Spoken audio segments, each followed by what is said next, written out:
আচ্ছা, বিনতে আমিন লিখেছেন যে দ্রুত পড়ার ক্ষেত্রে ব্যালেন্স কিভাবে করা যায়? অনেক সময় মদ গুন্না ছুটে যায়। হিফজকৃত কোনো পারা এক বসায় কত মিনিটে পড়া উচিত? আচ্ছা, উনি গুরুত্বপূর্ণ প্রশ্ন করেছেন। দ্রুত পড়ার ক্ষেত্রে ব্যালেন্স কিভাবে করা যায়?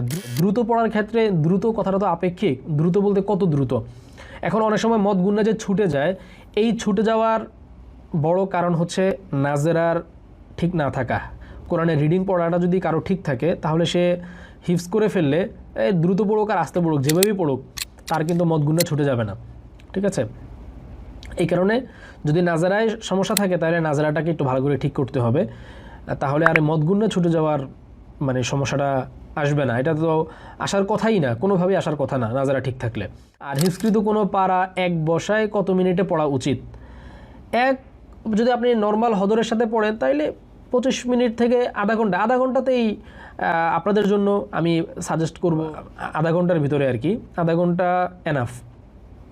যদি কারো এর থেকে আরও বেশি লাগে সমস্যা নাই, ঠিক আছে। কিন্তু নর্মালি যারা হাফেজ মাদ্রাসায় পড়ে, হিফজখানায় পড়ে, তেলাওয়াত করে, তাদের সাধারণত দেখা যায় যে 19 থেকে 20 মিনিট, এক এক পেজ 1 মিনিট করে লাগে।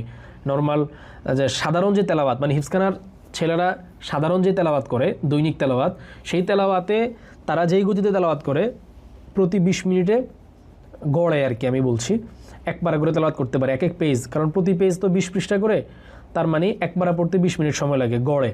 কোনো কোনো জায়গায় হয়তো কখনো কখনো 20 মিনিটের জায়গায় 22 মিনিটও লাগতে পারে। আর একটু ধীরে স্থিরতে পড়লে 25 মিনিট, সর্বোচ্চ গেলে 30 মিনিট, 30 মিনিটের উপরে যায়ই না। তো আমরা এই কারণে 25 থেকে 30 মিনিটকে স্ট্যান্ডার্ড ধরতে পারি। তো 30 মিনিট ধরেন। হিফজখানা ছেলেদের যদি আমরা 20 মিনিট ধরি, তাহলে এই 20 আর 30-এর মাঝামাঝি 25 মিনিট হতে পারে, অথবা সর্বোচ্চ বাড়িয়ে আমরা এটাকে 30 মিনিট ধরতে পারি। তো এই 30 এক বসায় কত মিনিটে পড়া উচিত? 30 মিনিট ধরেন, তাহলে 30 মিনিটে পড়লে আশা করা যায় এটা খুব বেশি দ্রুতও হবে না, আবার এত বেশি আস্তে আস্তেও হবে না যে তেলাওয়াতের পরিমাণটা আবার অনেক কম হয়ে যায়।